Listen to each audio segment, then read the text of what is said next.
everybody. Today I'm posting this reflection because some have asked how I'm positive and staying strong through this entire journey. And I just reflected on that, and the short answer is really that it's a reflection of my faith.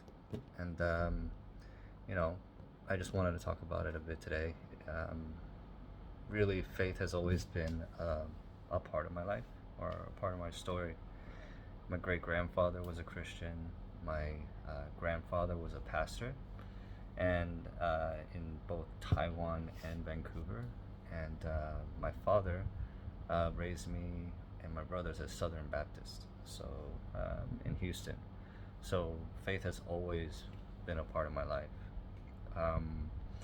There's definitely been, seasons where we've strayed, and there's been seasons where I've really leaned into faith. And, in every crisis, whether it's financial, relational, or medical, or anything really,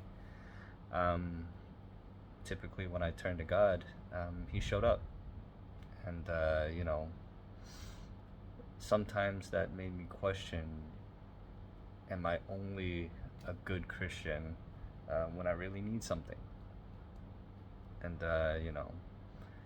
a pastor recently prayed over me for healing with everything that's happening, and he said something that really resonated, that helped me understand my faith a little bit better. And what he told me was that God the Father loves us more than we love our own children. And He gives us children to help us comprehend His love. Now that I have a son of my own, that does resonate a lot more with me, because I honestly struggle to comprehend what that can be like.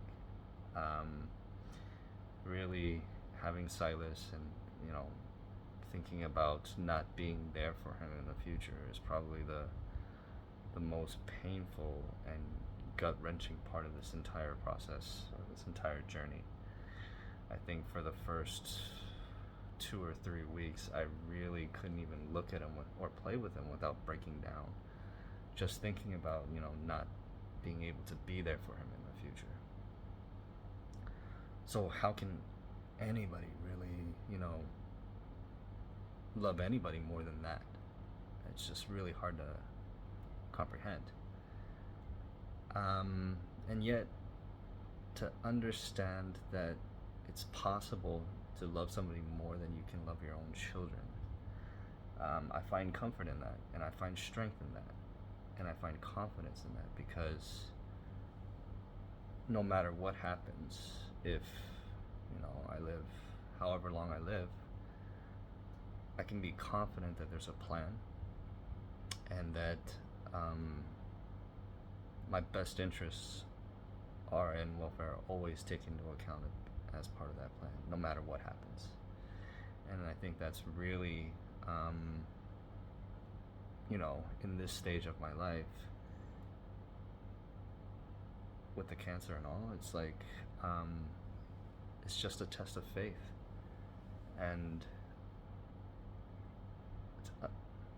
to be confident that there is a plan and that it will work out for the best, is how I stay strong through this, really.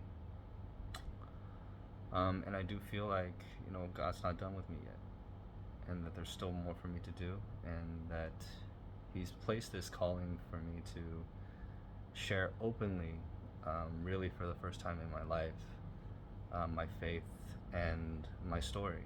So I don't know what the future will hold, but I just trust and believe that it's all part of God's plan.